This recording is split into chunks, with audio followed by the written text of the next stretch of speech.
Welcome to Fly on the Wall podcast, brought to you by NMDJ Radio and New Mexico DJ Service. Today's guest is Paul Ferrante, author of 30 Minutes in Memphis, a Beatles story. Okay, Paul Ferrante. Great meeting you. This is our first conversation together. And you wrote a book. How long ago did you write this book? This book, I believe, was 2017. 2017. Okay. Got great Amazon reviews. Oh, yeah. I mean, the people for the most part, everybody who's read it has really enjoyed it. And it's really gratifying because I don't consider myself a Beatles scholar. Uh-huh. There are a lot more scholarly tomes out there. But I've always been a Beatles fan. Right. So to write this book, I knew that to get into the Beatle world or the people who enjoy the Beatles, Uh-huh. I was really going to have to be on my toes as far as all the research and stuff I did for the book, because I write mostly historical fiction type stories. Right. And this was going to be my one and only Beatle story, although I've included them in a lot of my other books one way or the other, but this was going to be my Beatles book. So I knew going in that it was going to take a lot of research, but that was part of the real fun, because as much as I thought I knew them and as much as I've read about them over the years, and I've read tons of books, Right. it was fun going through all of the stuff on the internet, reading old newspapers, watching parts of different documentaries. The Ron Howard documentary was helpful. The anthology was helpful. Sure. And a couple of books like Steve Turner's Beatles 66 was great because the book takes place in 66. Right.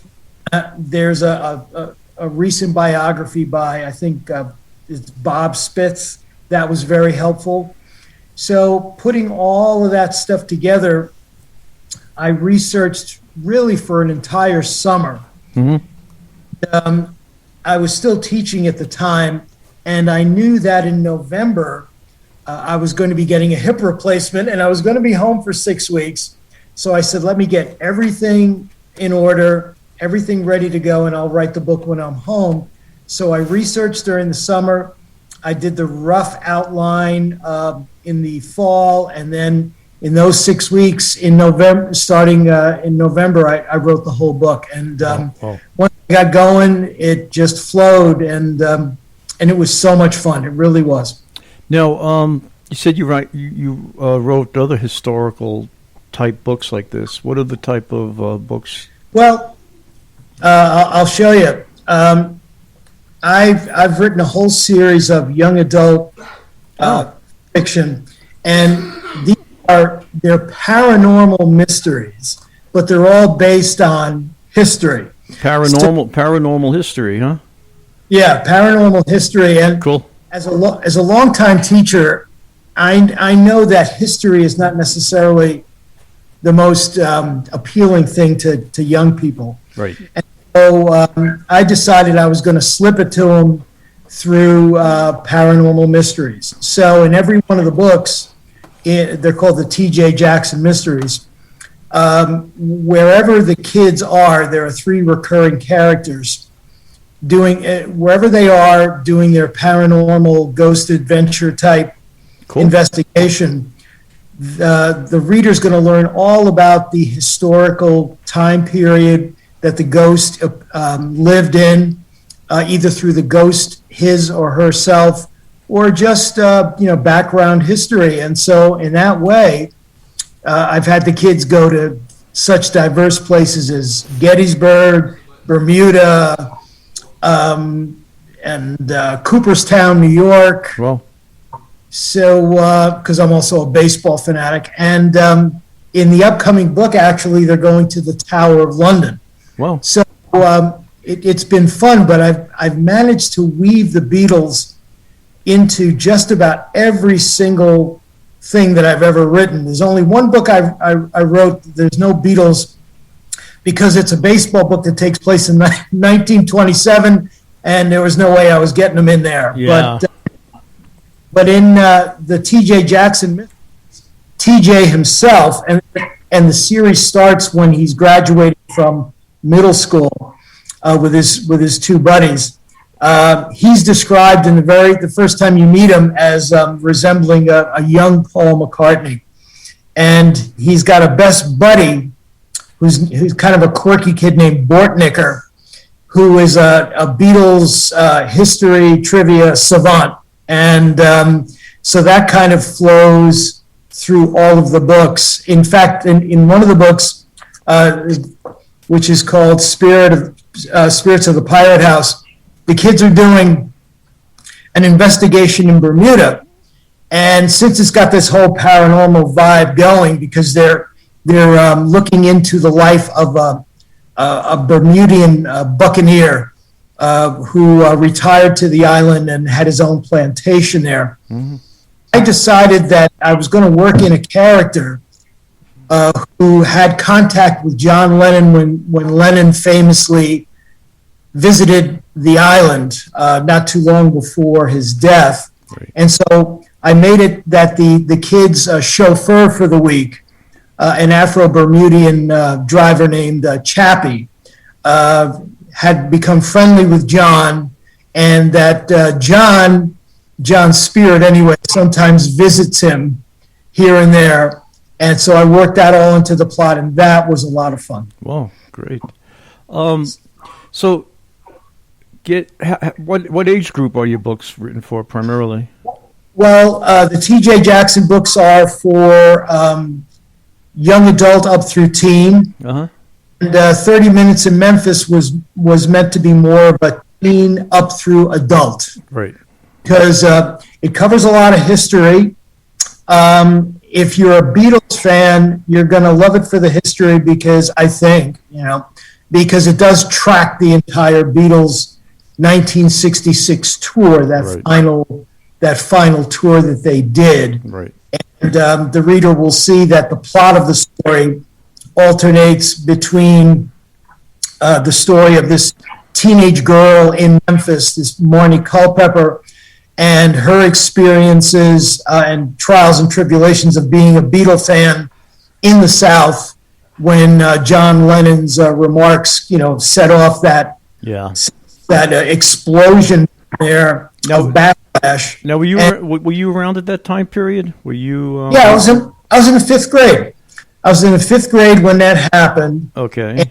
And, I remember very distinctly being in the second grade when Kennedy was shot, and then a few months later watching the Beatles on Ed Sullivan, as many, many, many other people did. Yeah. And I remember, I was in a Catholic school, so we had a situation where, I'm telling you, within a week of the Beatles appearing on the Ed Sullivan Show, we had all kinds of new rules and restrictions in our school about the length of hair on boys, right.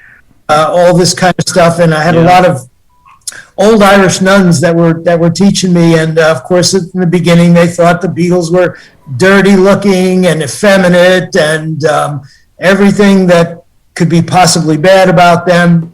But by 1965, everybody was kind of used to the Beatles and everything was going along. Right? And then in 66, when this happened, this was the opportunity for these same people who had warned us about them in the beginning to come back and say, you see, we told you, this heathen Lennon, they kept calling this heathen Lennon with his words. Yeah. So I remember that period very well, just because it was the opportunity for a lot of the naysayers to come back and say, we told you so. Where did you grow up? I grew up in a place called Pelham, New York, which is in Westchester County. Yeah, I'm a New Yorker. So. Okay, from where? I was born in Brooklyn. Grew up. I was born in the Bronx. Yeah, my wife was born in the Bronx. And okay. I grew up on Long Island, and Where on Long Island? Belmore.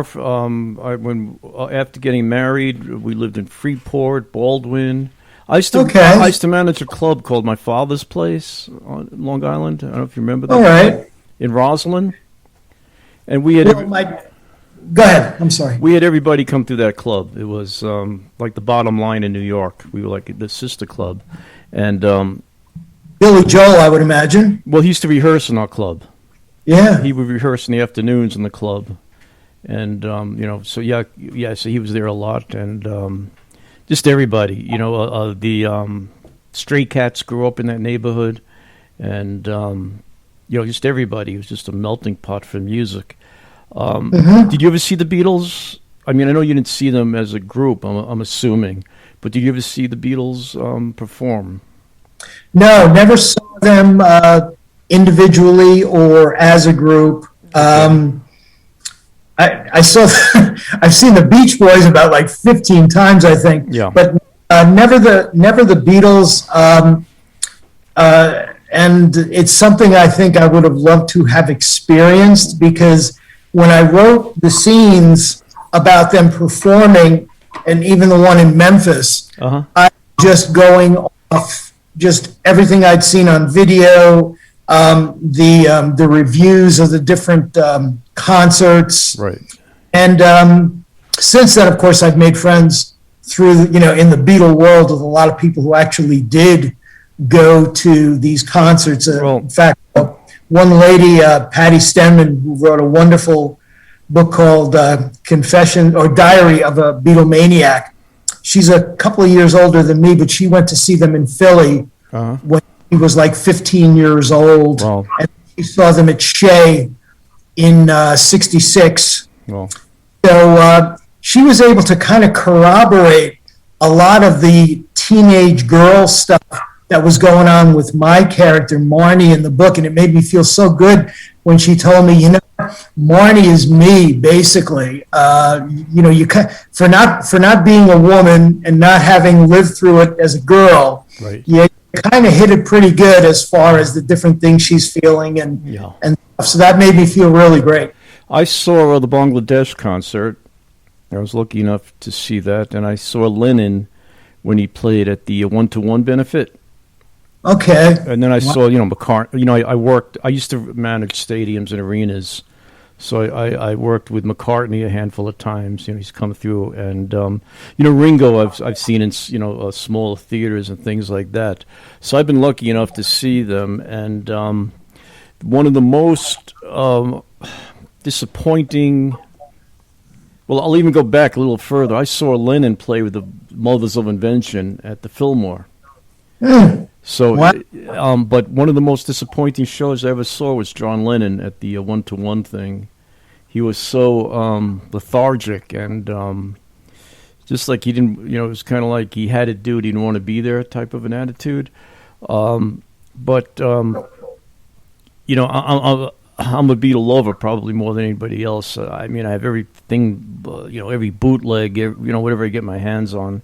So I enjoyed reading your book, and it was a lot of fun. It was just a fun book to get through, and I want to thank you for writing it, because I think kids will get a glimpse of just the history of that time. I'm Jewish, and you tossed a Jewish kid in Memphis. Miles. Yes, and I'll go back to 10 years ago. I opened up an account for my company, and I spent a lot of time. I spent a lot of time in the Memphis, Alabama area, and their attitude hasn't changed a lot since the 60s. They're still wrapped up in that holy, the religion thing. In fact, you're from New York. I'm from New York. Are you living in New York now? No, I'm up in Stratford, Connecticut. I also wanted to mention to you, though, that since 1971, my family's had a little cottage out in Jamesport. Oh, okay. At the very end of the LIE, so I've been on Island quite a bit. Well, I'm in New Mexico now, But let me go back. Let me just go back. So anyway, I spent time in Alabama. I spent time in that whole that Bible Belt area, and I was the first thing that kind of shocked me was I got off of an airplane, and I drive to my hotel and I go out for dinner. And I sit down, and everybody in the restaurant is holding hands and praying. Mm-hmm. And this was, a decade ago. And, sure. I'm a New Yorker. I don't know if we're jaded or what, but I've never seen that before. And so somebody, I ordered my meal, and they served my meal to me. And I started eating, and the waitress says to me, "Are you Christian?" I said, "Why?" She said, "Because I didn't see you bless the food." And I was like, whoa. It was like, man. Really? She asked you that, huh? And it was like being dropped in. It was like being in a time machine. And and this was a decade ago, and I wasn't offended by it. And I said to her, I'm a New Yorker, so right. We don't do that in New York. I didn't want to get into the gories with her, but it's interesting. So when I read the book, it brought back those memories. Sure. And Miles is from he's from an actual true synagogue down there that really does exist. I know there are a few. The whole thing about the rabbi who was in charge of their place, he was an actual real guy in history, very progressive. And so Marnie and Miles kind of drift together because the kids kind of consider Marnie a little bit of an oddball, eccentric. Right. Her whole family situation, which isn't great, has kind of had an effect on her as well. So she and Miles kind of gravitate toward each other because Miles is one of the only Jewish kids. Well, he's the only Jewish kid in the school. Marnie is the kind of person who's accepting of everybody. So she's kind of not the norm for the people in her congregation.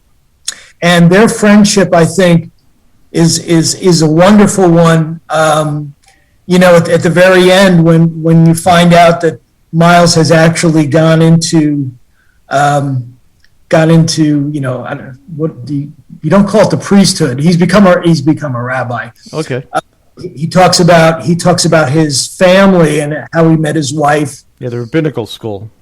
And he says to Marnie, he says, she's the love of my life, but you're the best friend I ever had. Right. And they really do have a very, very close friendship. So that's why I started the book with them as adults. In the prologue. They meet at the deserted Coliseum, Mid-South Coliseum, and it ends, and they end the book together as adults. Yeah. And it's a wonderful friendship. But, as a teacher, I wasn't just going to write something that didn't have themes and didn't have lessons. It's not only a coming of age story for Marnie. It's about it's believing in your values, standing up for yourself and what you believe in, right. Being accepting of others, listening to their point of view.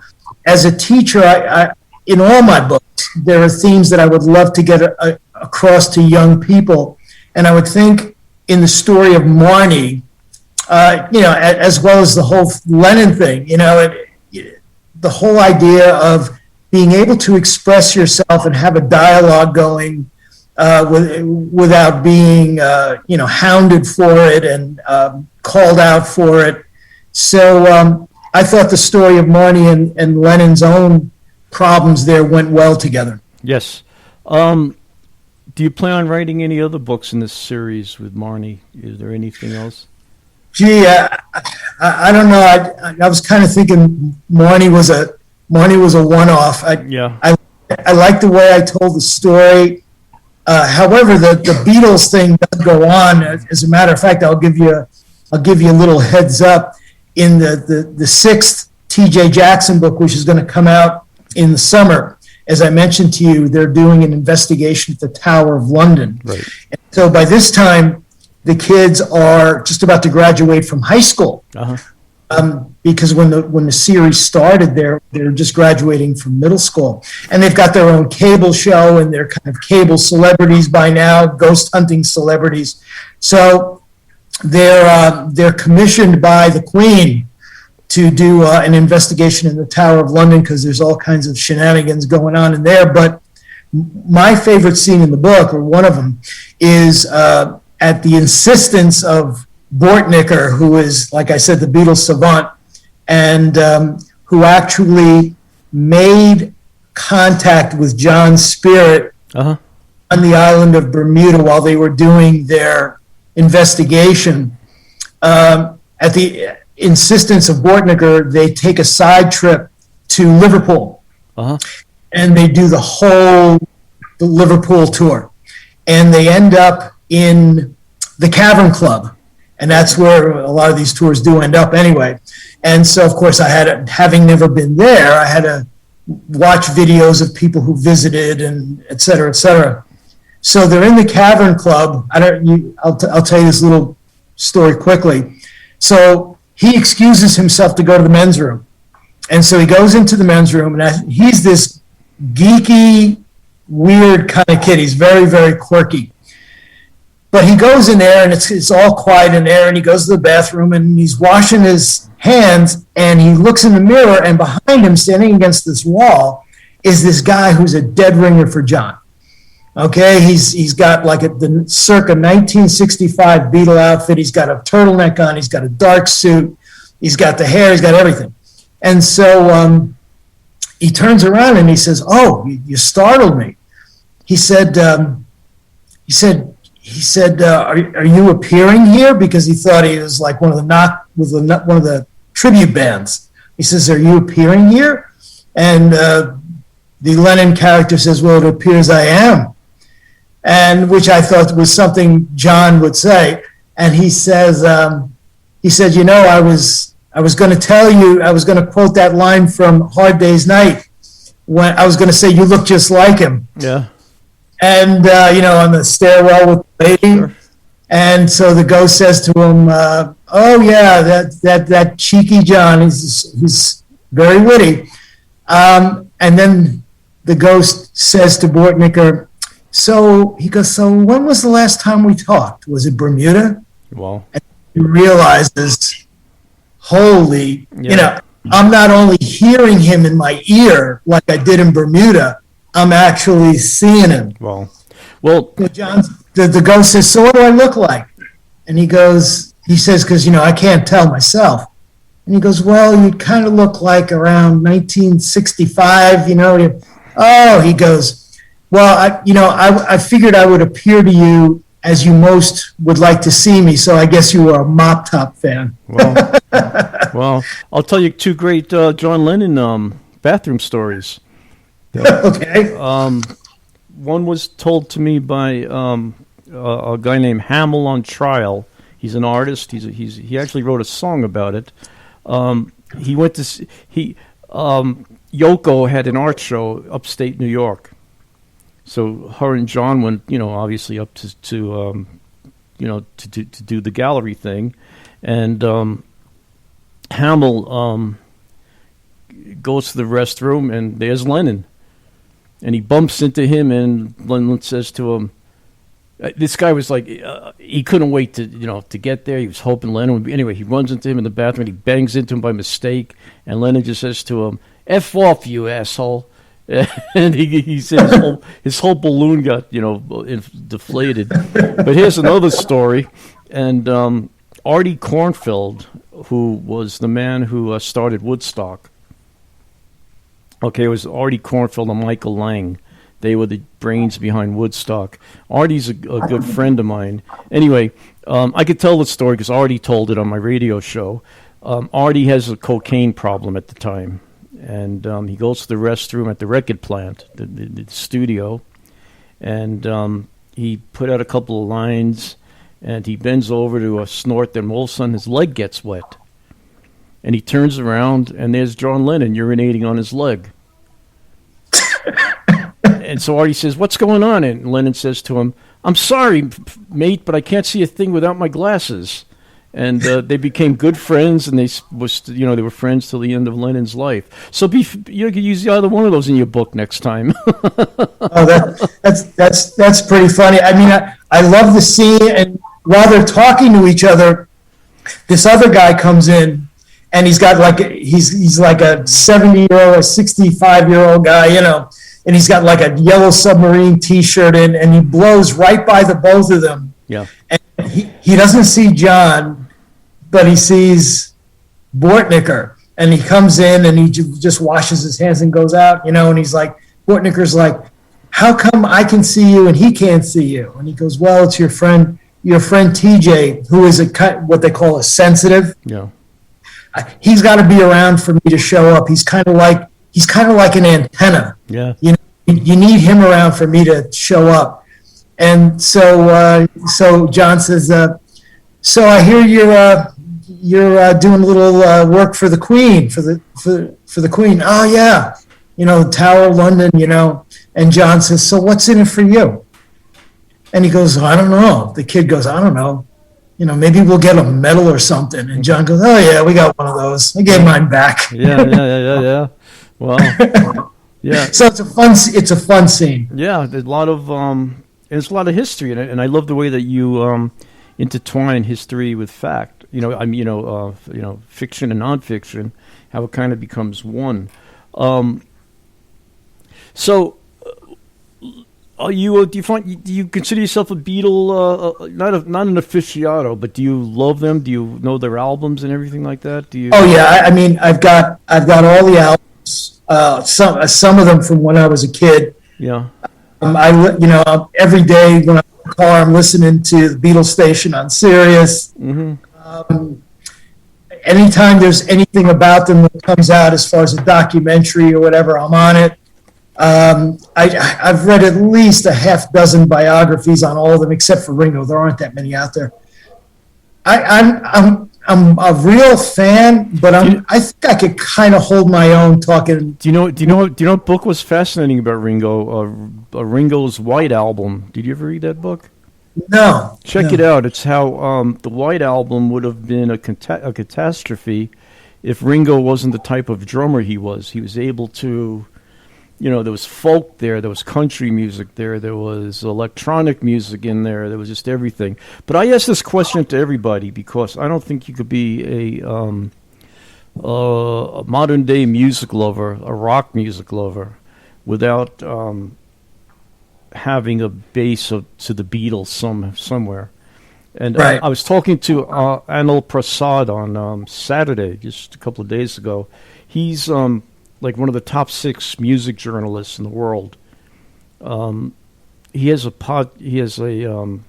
a podcast, but he has interviews, interviews, and he has thousands of interviews that he's done over the years.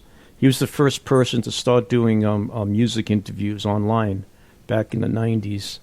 So I was talking to him about it too, and we kind of agreed that you can't be a music lover without having some connection to the Beatles, because let's face it, they're the Beatles, right?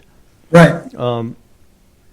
What's your one other thing that I wanted to mention is that it's historical fiction, but what I didn't want it to be is what they call fan fiction. Right. I didn't want it to go off on a tangent where I was very careful to not have the Beatles do or right. say anything that they actually did in real life. I didn't want to put words in their mouths. I didn't want to come up with scenarios that really could never have happened. Right. I didn't want it to be fantasy in any way. So whatever they say in the book, like when they're landing in Memphis or whatever, and George says, tell John to get off the plane first. It's him that, stuff like that. There's only one little dream sequence when Marnie is having a dream the night before the concert, and she's sitting down with the 4 of them while they're just working on a song or something like that. outside of that, I didn't stray at all. Okay, well, the question I was getting at, too, is what do you think their most important album was? I ask everybody this. I'm going to ask everybody this week, whoever's involved with this Beatle Week with us, what album do you think was their most pretty much telling album? Which is the album that kind of separated them from everybody else? From everybody else. Well, I think the one that separated them from everybody else was Sgt. Pepper, just because it was incredibly different. But for me, the sweet spot for me, for the Beatles, is 65 and 66. So Rubber Soul and Revolver. I think Revolver, they were making the turn. Perfect. That's mine. And they were making the turn, and it's funny because, I went through, I don't know if you know this story, but I went through a title change in this book that you read. Okay. And when I was changing the title to 30 Minutes in Memphis, it's a funny story. I'll tell you real quick. So originally I wanted to make a splash with this. I wanted to make a real statement. Right. And my sister, who's an artist, she designed the cover. And so you have the cover. Well, this is 30 Minutes in Memphis. Right. Okay, so originally I called it The Beatles Must Die. Right. And it was the same exact cover, only over the silhouette type of picture of John was like a little crosshairs. Right. Because actually there were death threats on their life for that concert. Yep. I mean, the KKK, Yep. So I thought this would be, so I sent it out to a few people. And one of the people I sent it out to was John's sister, Julia Baird. Well. Okay. So she emails me. She says, I loved it. I read it in one sitting. I'm going to contact you. We'll talk about it. Right. And I'm like, oh, all right. So she calls me on Veterans Day 2017, I guess it is. And I'm at school because I'm working. It's 7:00 in the morning. My wife's home from work because she's not working. Right. Rings 7:00. She picks it up. She's ticked off. She thinks it's me. I forgot my lunch or something. And it's like, oh, is Paul there? And she's like, no, who is this? Oh, it's Julia Baird, John Lennon's sister. And my wife was like, what? Wow. And ended up chatting for like 20 minutes, beautiful chat. And she says, I want to talk to him about the book. Tell Paul that I'll call him later on in the week. So sure enough, a few days later, she calls me. We're having dinner. Great. We have a wonderful talk. She said, I loved it. You were spot on with all the history. You don't know how terrified my brother was of going to Memphis that time. I loved everything. She said, I couldn't stop reading it. I told my assistant to go out and make me a pot of tea. I locked myself in my office. I read the whole thing. Wow. So I'm just like sky high. Yeah. And to the very end, and she goes, but Paul, I'm like, oh no. She says, there are a lot of people who are still mourning my brother's death. Right. And I would hate to have a book that is so good put off people because maybe they think the title or the image on the cover is a bit much. Mm-hmm. She goes, just something to think about. And I was like, oh. Yeah. I said, so I went to sleep that night. I woke up the next morning. I tossed and turned. I woke up. I told my wife, we're changing it. We're changing the title.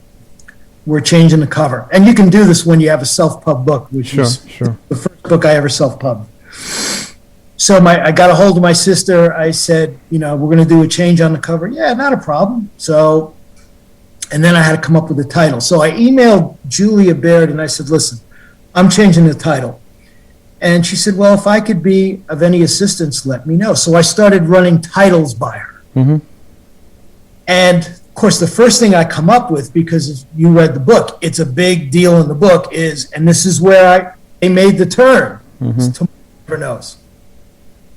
So I said, how about this? How about if I call it Tomorrow Never Knows? And she goes, I think that might have been taken already, so I go on Amazon, and there's like 2 or 3 Tomorrow Never Knows. So then I said, all right. So then what am I going to name this book? I said 30 Minutes in Memphis. Number 1, it's alliterative. Right. Number 2, that's how long they used to play for. Right. To be on for about a half an hour. Right. The Memphis concert, I believe the evening concert was 28 minutes. Right. So I said, all right, it's going to be 30 minutes in Memphis. I get back to her. What do you think of this? She goes, that's good, but I don't know if it identifies as a Beatles story with people. I said, how about 30 minutes in Memphis? These are in emails that are going back and forth. How about 30 minutes in Memphis, a Beatles story? And she emails me back with one word, Eureka. Yeah.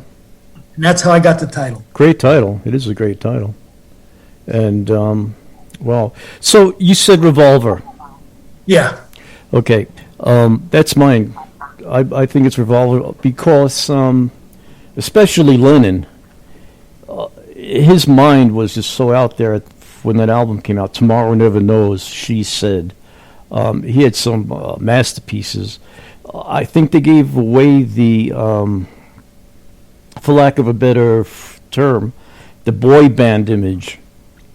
Right. And they became artists. They gave themselves the permission to do whatever they thought was necessary for music, but they gave every band listening to the Beatles the same, Good Vibrations. You wouldn't have had any of that stuff, I don't think, without Revolver. It just kind of opened up everybody's mind at the time. And, Sgt. Pepper's a great album. They're all great albums. There's not a bad album in the mix. But Revolver is, I think, the pinnacle of where they're, I don't know if it's the drugs they were taking or just the time period, the fact that they weren't touring anymore for a while. They became a studio band. They knew how to work in the studio. But that's the album, I think, that separated them from even the Beatles. It was a whole new, it wasn't like a 4-piece thing anymore. It became just so, boom, it was just so open. And I think, especially Lennon and McCartney at that point kind of separated. They weren't a unit as much as they were. Lennon did his thing. You still had, I always considered Paul McCartney to be a little fluffier, a little prettier, popsier. He did his pop stuff on that album. In fact, Here, There, and Everywhere is on that album. Right. And that was my wedding song. That was our first... Yeah, that was the song we picked. But Lennon was just so out there at the time that I just think that's the album that did it for them, How about solo work? What do you consider the most important Beatles solo album? Solo album? Boy. Well, I'm not really into their solo albums as much as I have my favorite songs, my favorite solo songs that they all did. Sure. Like, and I guess because it just reflects the way I used to feel at work a lot of the times. I mean, my favorite Lennon song is Watching the Wheels. I mean, because I just love the whole idea. Yeah. And, Paul, a lot of people love the Band on the Run album. I think I think it's good as an entire album, but there are songs that I think are just that one here, one there. Yeah. The quality of his albums really kind of fluctuated, and as a lot of people say, I think it was because probably he didn't have that other. He had the people on both shoulders. John was always on the shoulder, and he didn't have John there to say, "Hey, that's crap." I know. Well, I'm going to toss you a curveball. All Things Must Pass is the greatest solo Beatle album, in my opinion. Okay, there's some great stuff. I think that's the only Beatles solo album you could listen to from start to finish. It was a triple album. Even the jams on that were incredible. But Harrison was sitting on a powder keg of music that, he was allowed 2 tunes on an album. Yeah. And he had a back catalog of stuff. And in my opinion, the further away from 69 all 4 of them got, the weaker the material became. Yeah. But if they ever got together to do a concert of their solo stuff, and they had to fill, let's say, an hour. Yeah. Songs would be chosen from each of their solo albums. Which songs would the other guys want to play on? I know. It's a good what if. Yeah. Well, it's the White Album. Right? Yeah, basically. It's the White Album in the future. And there's so many books out there about that. About the lost Beatle albums, picking a tune from each album that, a couple of tunes from the solo stuff and putting it together as a Beatle thing. And it's amazing how some people think, everybody has their own take on it. But it's definitely an interesting perspective on their music. So, first of all, I have to tell my grandson about your books. I have 2 grandkids. Actually, I have 4, but 2 that live with me. One's 11. I think those paranormal books are just like right in his sweet spot now. I think he'd really get into that stuff because he Harry Potter and this and that. Sure. And you have to write some paranormal books that have some sex in them, so my wife could read them. It's funny. The company I'm with, which is Fire and Ice Books. They're in Minnesota. Okay. I think it's White Bear, Minnesota. And, you go through the process of sending books in or sending manuscripts in, getting rejections, this, that, and the other thing. So I finally got this company, and this is back in like 2012.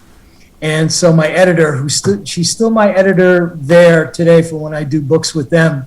She said, the first thing she said to me, she goes, just one thing you got to do for me. And I said, what? And she goes, got to take the swearing out. Yeah. So there was a little swearing in there. And then, so these books, they got kisses and stuff like that, but they got no sex, no gratuitous sex, violence, or bad language. So they're really good for, middle school kids up into high school. But then again, I've had adults read them and just like them for the history they learned from them. Like in the Bermuda book, you learn all about piracy, what it was really like, not the Johnny Depp version. Sure. Gettysburg book, you learn about the Battle of Gettysburg. There's one that takes place actually in TJ's hometown, which is where I used to live in Fairfield, Connecticut, where we had it's called Curse of the Fairfield Witch, and we had witchcraft trials in Fairfield way before Salem. Right. So you learn all about the witchcraft trials in the Cooperstown book. It's called Roberto's Return. It's based around the ghost of Roberto Clemente coming back to Cooperstown. So you learn all about Clemente because I thought he was a person who's not played up as much as Jackie Robinson, who I adore, but I wanted kids to learn about Roberto Clemente. Sure. And in the book that's coming out, the Tower of London book, it kind of centers around the story of the young princes who were supposedly murdered in the Tower of London so that they wouldn't ascend to the throne. So it's a lot of history, but it's very kind of young kid friendly. I just didn't feel that, and I agree. There's stuff that you can do without saying, swearing and stuff like. So now in other books I've written, Okay, so here's something else for your trivia books, for your history. Who turned the Beatles down on Decca? Do you know his name? Dick Rowe. Dick Rowe is the man who turned him down. And you know who? And there was 2 bands that auditioned that day. The second band got the contract. The Beatles were turned down. The band was Brian Poole and the Tremolos. Really? They've gone far, huh? The Tremolos. Okay. Yeah, Brian Poole and the Tremolos. Because back then you had to have like a Jerry and the Pacemakers. There had to be and the, Yeah. like the Beatles. So, Decca said to the Beatles, "We think guitar bands are on their way out."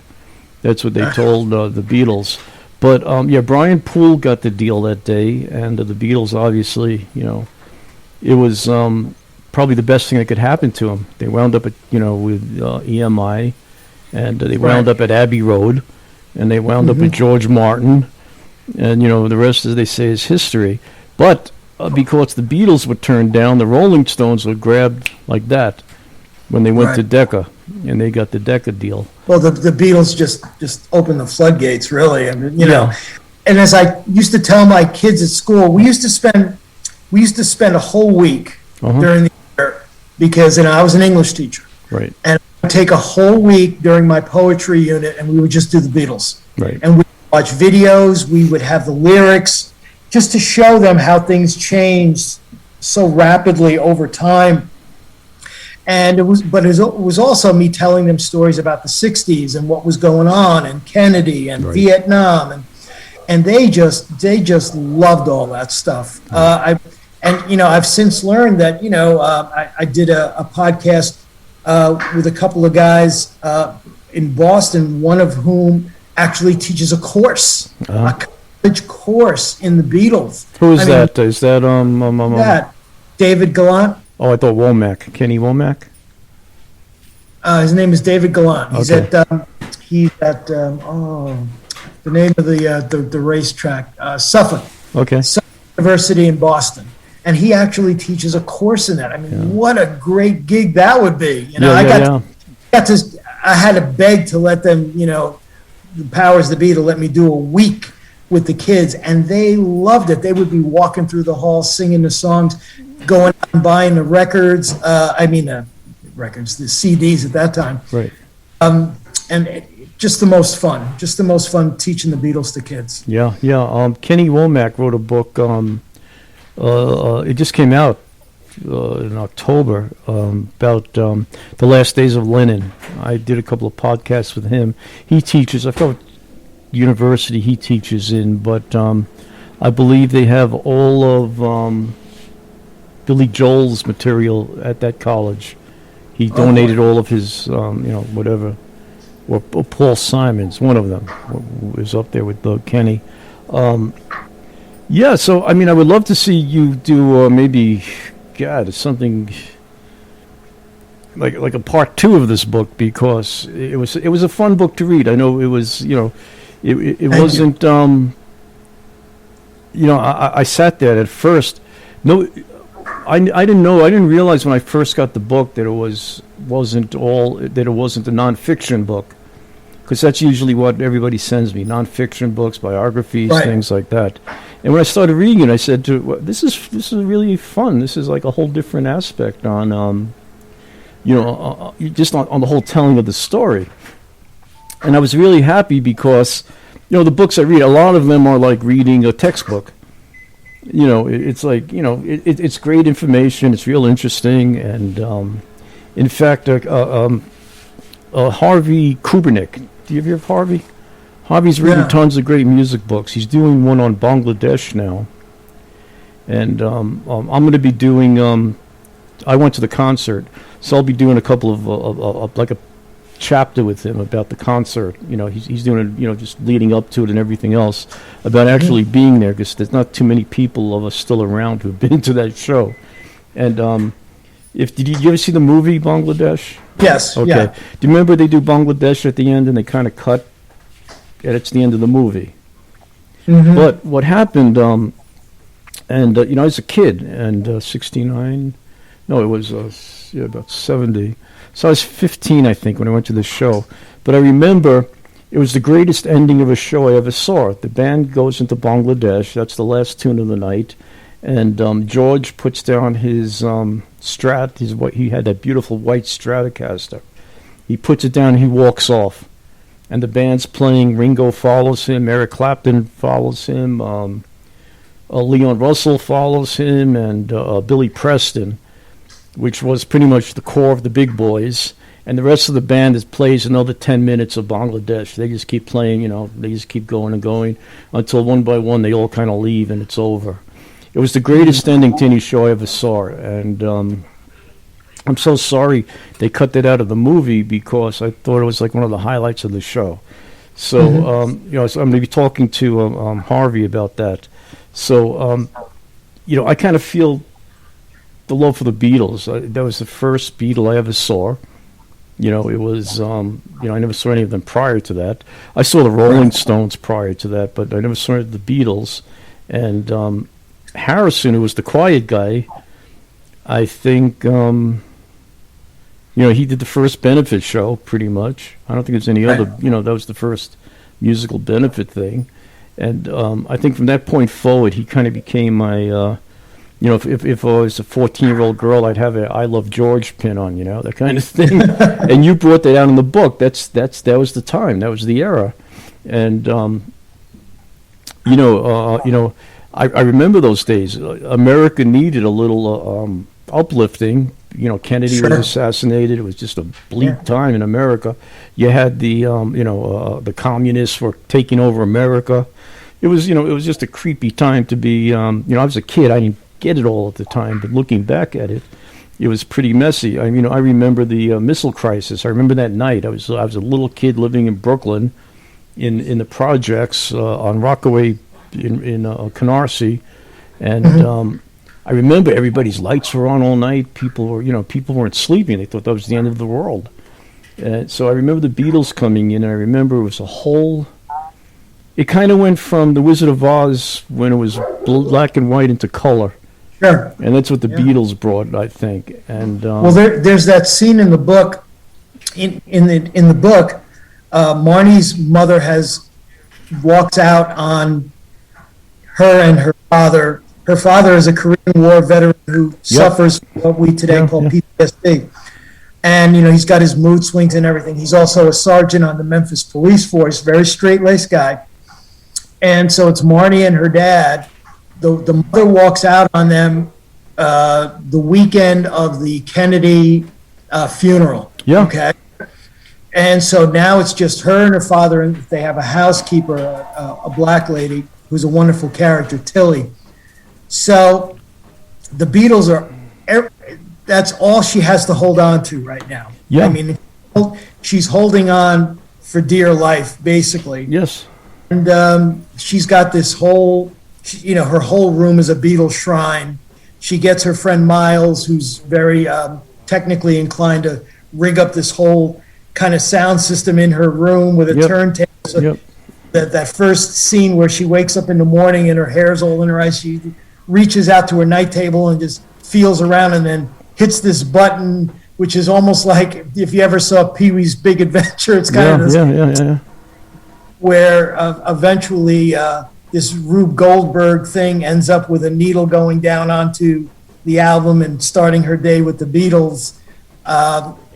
She's really the quintessential teenage, female Beatle fan of the time.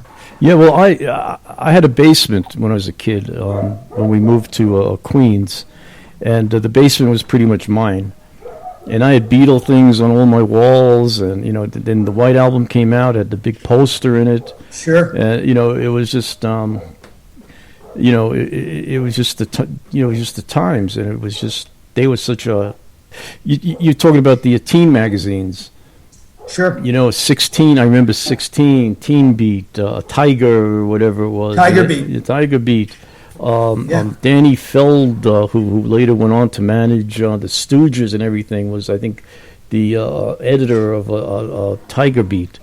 It was just a great time. It was just a whole different. It was fun. Yeah. In the book, that day where she's sitting there, she's sitting there having her breakfast, and it's a mopey day. Her father's already at work. She's there with the housekeeper. The housekeeper's got the transistor radio on. Yep. And all of a sudden, the Beatles come on. And she just stops. And she says to her, turn that up, turn that up. And the housekeeper, she's like, what in the world?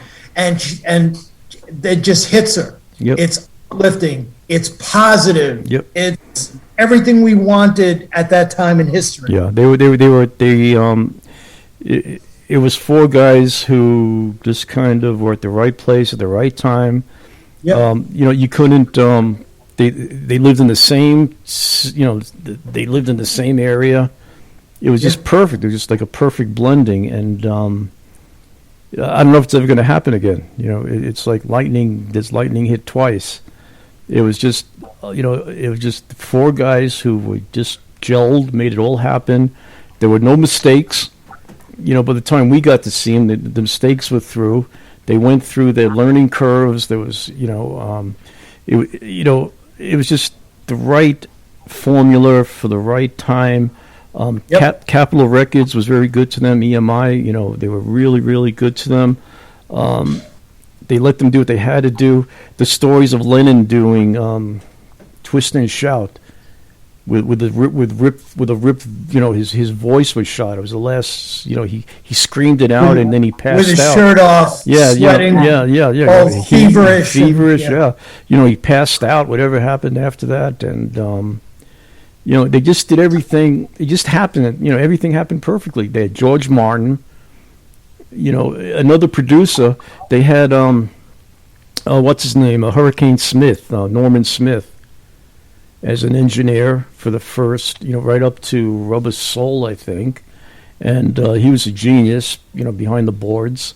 Everything worked out perfectly for them. There couldn't have been, if one thing was missing, you don't know how it would have turned out.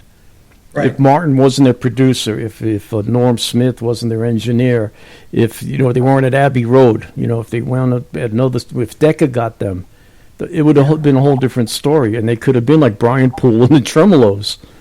Right. What I used to tell my kids at school when we were doing that mini unit, I used to tell them, guys, the music is great, and the music will never die. I said, but it's also a great story. Yeah. It's like a story. It's a great story. And the music gets better every time you listen to it. It's not like, it's like the other bands that, a lot of them have come and gone. I'm a very good friend of Zoot, George Money. Zoot, you remember Zoot Money's big roll band? He started out when the Beatles started out. And he was pretty popular in England. He was one of the first B3 players, Hammond B3s. And I'm really friendly with Zoot. I speak to him often. And he's still out there working. He went a different route. And so a lot of these guys are still out there. They're still doing what they do, but nobody knows them. Mm-hmm. And sure. And they all kind of crisscrossed. He told me they used to, obviously it was pre-internet, pre-cell phones. He said they used to travel in England, and they would there'd be this one big gas station stop in the middle of the throughways and highways, and they'd all wind up there like 2, 3 in the morning after gigs. And the Beatles would be there, the Stones would be there. They'd all wind up at the same place at the same time, after gigs in the middle of the night in England, heading home. And I always got the impression that the Beatles were these very appreciative of other acts, other genres, that they always, it seemed to me, treated well the people who toured with them, all the opening acts that these people were going to not get booed off the stage, but let's face it, the kids were there to see the Beatles. But they also idolized the black entertainers, the Motown, Chuck Berry. Julia Baird told me. I don't know if you remember, John Lennon hosted the Mike Douglas show. Show, of all people, Mike Douglas, who was as straight lace and vanilla as you can imagine, but he had Chuck Berry on. Chuck Berry, yeah. And but what I'm getting at, Lennon wasn't good to everybody. He loved everybody except the Beatles. He had that. He was sarcastic. He was a bitter. Do you ever hear the Ringo Starr story? Somebody once asked him in an interview, "Is Ringo one of the best? Is Ringo one of the greatest drummers in rock?" And he said, "Not even the best in the band." Yeah, he said, he's not even the best drummer in the Beatles. So that was Lennon. And that story may not even be true, but that's an urban legend. But he pretty much was a tough guy to deal with. Whoever you talk to will tell you that. But yeah, they embraced. And he never got a chance to mellow with age. Well, he actually did, I believe. I believe once he got back to New York, because I'll tell you a story. I started working in the music business back in the mid-'70s, I guess. Anyway, I was working with a band. It was a pretty big band. And we were putting together, we were auditioning people. And some of the Elephant Memory guys came in. This was prior to... Lennon was still around at the time. It was before he was, assassinated. Anyway, some of the Elephant Memory guys came in auditioning for this band. And we were talking to them. They knew they weren't going to make the band. They just wanted to play with some of the members that were already there with us. And they just came in for the heck of it. And they were talking about Lennon, that he was, he really, really was a nice guy to them. And, so I think once he got to New York, he kind of changed, maybe after the Lost Weekend stuff, whatever it was, he kind of did mellow out. And I think the stories that I got, though, and I believe they're true, is that he left Yoko. Even during the double fantasy phase, he wasn't living with her. He was living with May Pang. And they were living in the Dakota. He had his own apartment. They owned a couple of floors in the Dakota. And him and May Pang were living a separate life from Yoko. And they would, whenever he went out the front of the Dakota, he'd go out with Yoko, because that's where all, the paparazzi were. But he was living with May Pang. And the night he was killed, he was actually living with May Pang. But the record company wanted him and Yoko to look like they had the appearance so they could sell the album. Right. So I think he did kind of find what he was looking for at the end. I mean, I hope so anyway. Thank you for listening to Fly on the Wall podcasts, brought to you by NMDJ Radio and New Mexico DJ Service. We can be contacted at nmdjradio@gmail.com.